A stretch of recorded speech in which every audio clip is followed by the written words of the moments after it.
Alright, yeah, guys, so we're back to another episode of Genshin Impact, yeah, guys. So, yeah, we're about to go to Neuvillette and finish up.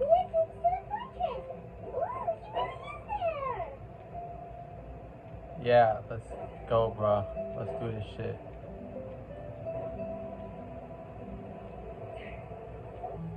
Let's go. He's really there. Everyone's saved.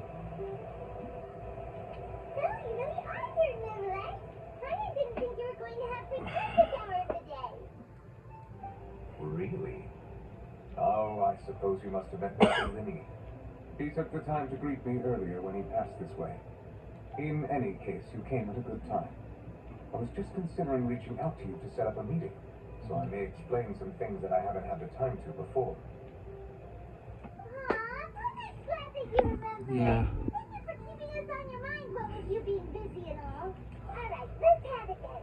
How was Fontaine actually safe? The whole business is still quite the mystery to us. What? It is strange how words can often leave a bitter taste in the mouth when it finally comes time to say them out loud. Neuvillette sighed softly, but before telling you the truth concerning what he saw that day. Folklore deceived the heavenly principles and used Farina's endless performance to save. So that's what happened? I only saw Farina's part and myself. Folklore destroyed the divine throne of the Hydro Archon and restored your power to you, transforming you into a fully fledged elemental dragon sovereign. But Paimon still doesn't quite get what you did to save the Fontanians from dissolving. Oh, come For on. me, the authority of the ancient dragons refers to absolute control over the hydro element. Fontanians were incomplete humans born of Egeria's use of the power of the primordial sea, with constitutions similar to that of mimics. But so long as those primordial energies remain within them, I could use the ancient dragon's authority to grant them true blood, after the fashion in which life was first brought into being on this planet. Alright. In other words, when I gave my verdict, Fontanians became true humans, and thus would naturally no longer be dissolved by water from the primordial sea. Also, I must have counted on you to make that decision as well. Your verdict was the key to making the prophecy of futures come true while saving everyone. You could say that it was at that moment. Yeah, and in a manner of speaking, Folklore finally managed to fulfill the original Hydro Archon's wish to turn Oceanids into real people too. You know, honestly, your voice just sounded annoying just saying that whole thing. It seems from your expressions that you still have more things you wish to ask. Ask away. I will tell you the truth as I know it. What about the dish from child? I have investigated his case along many avenues, and I have learned that he once fell into an unknown chasm when he was young. There, by chance, For real? he awakened the all-devouring narwhal. Yo. But whether it be by sentiment or reason, that should not have been enough to consider him the root cause of the disaster. At most, he would have had tangential liability. As for the judgment passed by the oratrice during the trial, whether it was due to that liability by association, or Focalor deliberately using him to buy time for us on the assumption that he would be able to hold the creature off, I cannot say. Guess Folklore had Fontanians in mind the whole time. In the end, it was thanks to her that they finally became real humans. Hang on a second. Paimon suddenly got another question. Back when Fontanians hadn't yet become real humans, were the children they had also transformed Oceanids? Life has always flowed like water. Do you recall how Fontanians would often come to the Fountain of Lucine to pray for children? Yeah, Lynette said the fountain is where all the waters in Fontaine converge. In truth, even those couples did not know that such prayers were no mere custom, but instead a form of ritual. Wow. Those Oceanids who were blessed within the spring water would later descend as new humans in the coming months. Paimon sorta gets it now. Either way, it seems like this ritual won't be of any further use, but it'll probably live on as a local custom. Ask away. I will tell you the truth as I know it. Fontaine's future. Yeah, about that. Versa said Farina has already left. What's that all about? Ah, Lady Farina. The people are only aware that her death sentence has not been carried out. She abdicated the post of Hydro Archon and left affairs related to that title to me before leaving the Opera House. Oh, so she basically gave you all the responsibility to run Fontaine. I related Focalor's words to her faithfully and completely. After hearing them, she seemed neither saddened nor comforted. But to be fair, yes, to be fair, Neuvillette is more suited to run Fontaine than Farina, if I'm being honest. So yeah. Not gonna lie, I still like Farina, but thing is that I feel like she does not have what it takes to run Fontaine. She simply said that she was tired, needed to rest. Well, fair enough, considering that Farina had busted her ass for 500 fucking years, bro. That I could tell that she's extremely exhausted by this point. So yeah, and I feel like she deserves all the rest in the world, all the rest she can. So yeah,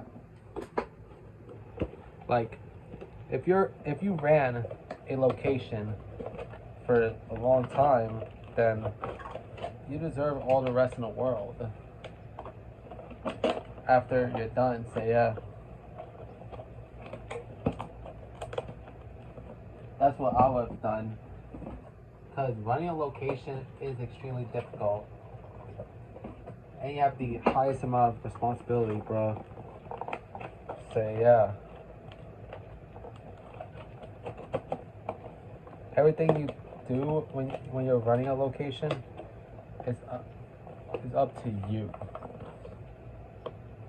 So yeah.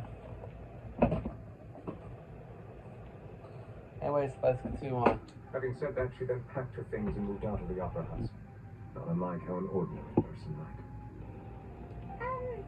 But she's still got a place to stay, right? You need not worry. I will make arrangements to ensure that she will not want for food, clothing, board, or travel.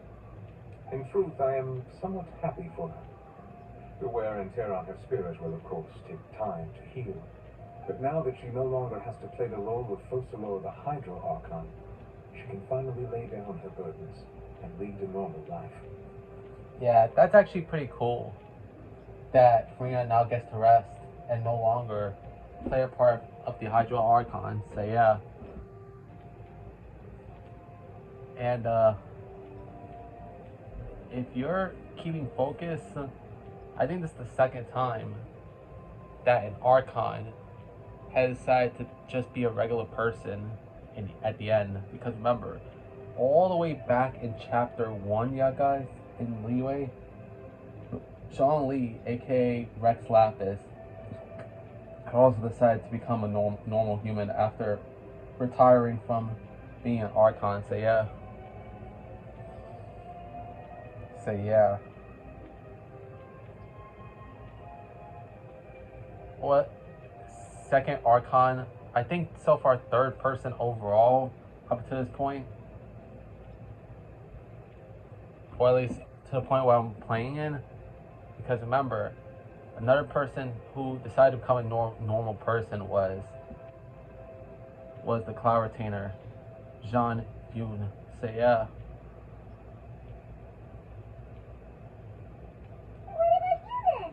What are your plans now that you've regained your full powers as the Hydro Dragon? After Focalor passed on, the Oratrice also ceased to function. This matter will directly affect our trials.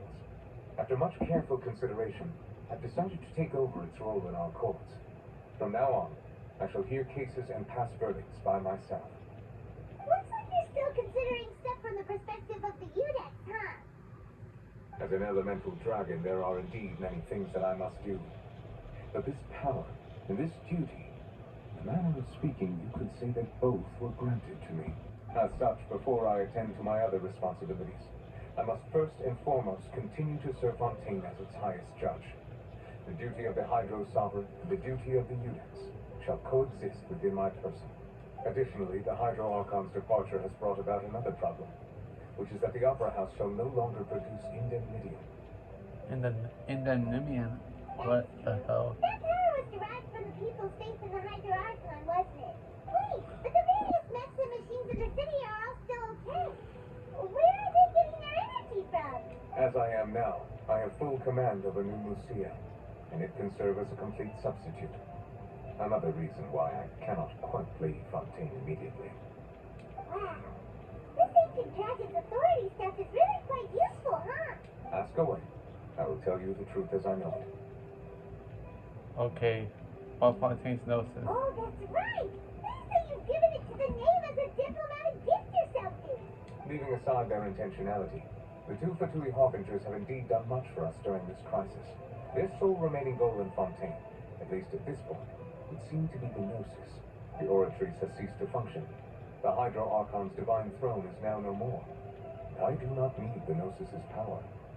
As such, it has lost all meaning for Fontaine.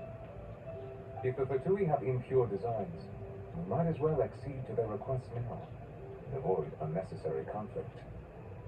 What complicated considerations? I thought you were just giving it to them out of gratitude to the knave and as an apology to Child. Ask away. I will tell you the truth as I know it. Oh, next stop on You will soon be heading to Natlan, I presume. I'm afraid that I have little talent as a travel guide, so all I can do is tell you what I know about that land. As far as I'm aware, Natlan can be said to be a nation of dragons. A nation of dragons? You mean like you? No, I suspect that I would not find myself welcome there. Damn. Unlike ancient dragons such as myself, the dragons of Natlan have undergone long years of development and evolution. Large numbers of them have entered a form of coexistence with humanity. Natlan is also the nation of war. War ravages those lands like an undying flame. There is one other piece of information I got incidentally from my negotiations with the Knave that I believe may be useful to you. The Harbinger known as the Captain has thrown his hat into the endless ring of war. Wow. Captain. Sounds like a real tough customer. Seriously, everywhere you look, there's a Fatui Harbinger doing their thing. I suggest that you fully prepare yourself before going to Natlan. In the meantime, Fontaine's doors will always be open to you. Yeah. Ask away. I will tell you the truth as I know it. No more questions. Hang on a sec. I've still got a question about the Gnosis. When we spoke to Limmy earlier, he mentioned that your attitude towards giving away the Gnosis has clearly changed. We guessed that there might be some reason for it that only you were aware of. No wonder the House of the Hearth is the Fatui's intelligence division. They are certainly sharp. Yeah. So regarding this specific issue, I was just getting ready to share something with you. What is it? In truth, I exchanged some further words with that lady named Skirk after sending you two back to the surface. It went something like this. Alright.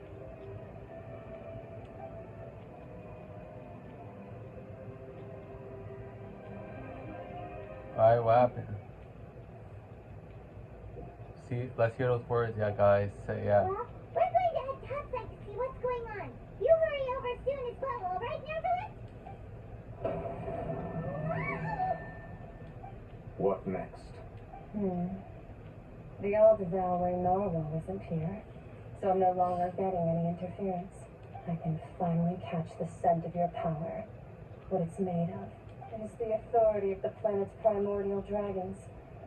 With something very similar to a god's curse mixed in. It's quite a novel blend. I'm sure I've encountered something like this before. What was it again? I do not know what you speak of. Oh, of course. How could I forget? Oh, alright. You should have the remains of the third descender on your person, yes. Remains? I've never heard of any such thing. Huh. According to your parlance, I believe it may be called a gnosis. Well, that much is true. After Focalor's divinity faded, she handed her gnosis to me. Okay. but I fear I have never heard of it described in the manner that you just did. I've been training with my master, the Fowl, ever since I was young, and I have never returned to the surface since. So most of the information I possess, I got from him. It is only natural for those who are greater than humanity to possess a different sort of common sense, which is why there are so many problems in our attempts to communicate with humans. Regardless, you should probably get rid of objects of misfortune to prevent any disasters from befalling you. To live in itself is a blessing. But once a person dies, the bonds he once had with this world shall all turn to curses. What do you mean by that? What? No need to fret. These are just my personal thoughts, and my reason for no longer wishing to return to the surface. This third descender you refer to, who are they? And when did they die? Master never mentioned them to me. Perhaps it just wasn't that important for me to know. If you're interested, though, I could ask him. I'll be sure to pass the answer on to you next time. Next time? You believe we will meet again? Oh, I think it's the one's referring to the most recent thing I to do. get added. Wait. I have a disciple of my own, don't I? He can be the messenger then.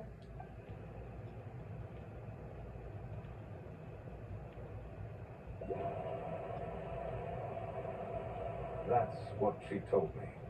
Whether it would prove useful or not, I wanted to pass that information on to you. The remains of the third descender? So that's what the Gnosis actually are. Kinda just thought they looked like chess pieces. How could they be a person's remains? All the same, assuming that there was no misunderstanding or special metaphor at play, that is what she meant to say. And she said that it would bring misfortune and that you should check it, which is why you gave it to the Fatui. If she speaks the truth, then I would simply be putting Fontaine at unnecessary risk by keeping it here. A descender. She mentioned one of them. I'm the fourth descender. One that the gnosis are related to descenders. I guessed that you might already be familiar with this concept, but I did not expect you to be one of them. That means that the Gnosis, which are exceedingly element compatible and can even enhance elemental abilities, do indeed come from the third descender. I wonder, does your body also possess similar properties? Like being able to use elemental powers without a vision. That does sort of count as special compatibility, right? Let me answer that. Let me answer, Paimon. Like, you don't have to answer for me all the fucking time. Like, there be certain questions where the traveler can answer herself themselves. Say yeah. No, let's not think about this stuff right now. It just feels creepy. Let me answer it, bitch. Comparing the traveler to the dead third descender and all. Don't worry, I won't die so But easily. this topic still feels like bad luck. Shut up. Once Child recovers, let's get some more answers out of him. Or go look for his master and get the answers that way. I too believe it unwise to make too many blind guesses when information is lacking. The same is true of being at court. Alright. Whatever the case, it seems like the crisis here in Fontaine's over for now. Yes. All of Focalor's efforts were for this moment as well. But she sacrificed herself in the end as a god. And she suffered through all those years as a human. Was that really what she wanted? I suppose that would be the mystery of a god's will. Can you understand the will of the gods? I suspect not. But once in a while, I too would guess that if wishes were like the clouds in the sky, they will one day return to the earth as raindrops. Life flows like water, and rain is the final answer. The water levels may sometimes tilt one way or another, but the rain falls fairly upon all. And one pleasing thing is the difference between the rains that fall upon all of us.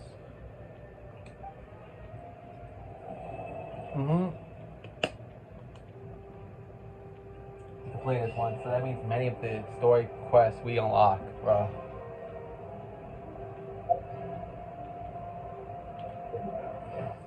So yeah.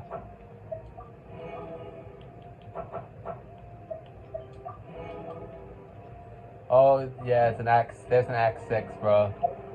And you know, when it comes to Act 6, you know Dane's gonna appear in this shit, bro.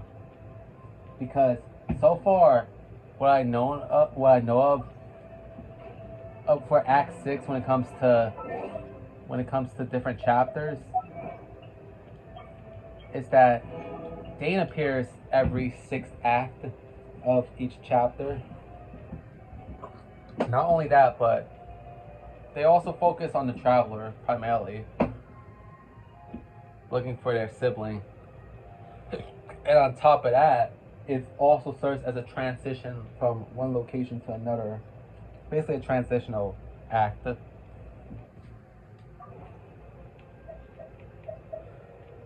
I know the next one's not on, but the thing is that I don't want to do not on yet. To be honest with you.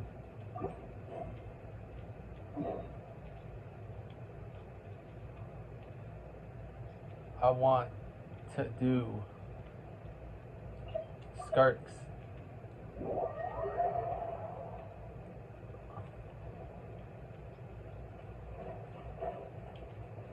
The fuck am I? Oh. I was about to say, where the fuck am I? But I forgot I'm right here, bro. I've got to use the teleportation waypoint to get up there, bro. I want to see one of my favorite Genshin characters, Yai Miko. Okay. Say yeah. Get mine.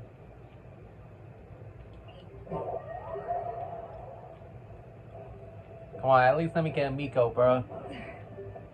For this one. Hello, traveler. Are you here for a fortune slip? Apologies, but now isn't the best time.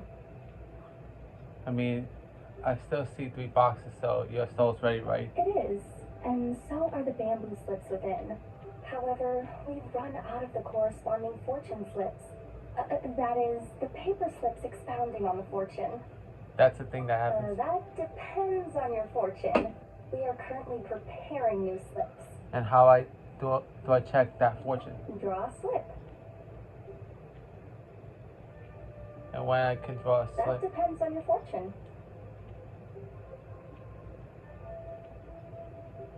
We're going in circles, you know. We are. And you looped around to a great fortune indeed. Wait, how do you know that? Oh my. I was just wondering who wandered by. Why, it's you, little one. Oh, you just came out of nowhere. Fortune slip. That's right. That they are, yes. Everyone in Inazuma seems to be getting more anxious by the year. Oh, won't someone think of the rising paper consumption? We just restocked earlier too, and poof, gone again. Even the great fortune slips are nearly gone. Oh, truly, the troubles of being a Guji never cease. Still, you're in luck today. Here you are, Ringo. 300 fresh, good fortune slips written by yours truly in a single sitting. Should be enough to tide us over. 300? Well now, that depends on everyone's fortune, of course. Now, little one, aren't you here to seek yours? Go on. I'll cover your eyes while you draw a slip. Alright. Now be sure to draw well. These aren't your everyday fortunes, you know. These are Guji Yai's special slips. Alright. See what the slip says. Successfully drawn a fortune slip. Open up quick. See? Ringo was right. Yours is a great fortune after all. You heard that? How? Oh, come now. You're in the Grand Narukami Shrine. Is it so strange that my ears would be a little sharper within its bounds? This fortune slip was personally written by the current Guji of the Grand Narukami Shrine herself, Yai Miko, so it's quite potent. Guard it well, lest it ends up in the hands of a Tanuki or Baku. All right then. As always, I leave the rest to you, Ringo. Yes, Lady Guji. By the rest, you mean? That's exactly what she means. What Lady Guji wrote were the good fortune slips. The bad ones are yet to be completed. Alas, any fortune I write would simply be too potent. Surely such power shouldn't be used to foretell doom and gloom. Safer then to have dear Ringo pen the misfortune slips. The well-being of every visitor to our shrine is at stake. Now, I'm off to write the modest fortunes. Do enjoy your wonderful fortune today, little one. Alright. Thanks, Miko.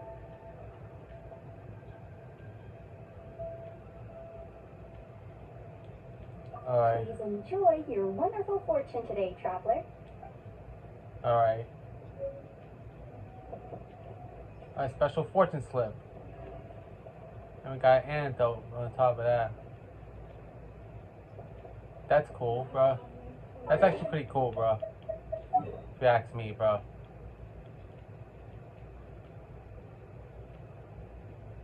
I feel like Haizu has too much of the fucking, you know, I forgot to speak, bro. So, yeah. You know, too many of the anecdote scenes. There, I said it. I said it.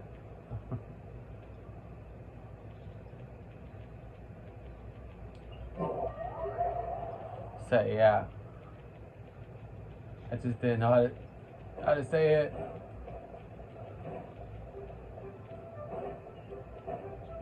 So I guess we'll see you next time when we do skirts. Shit, bro. So yeah. So I'll see you guys next time. Viper, sign off.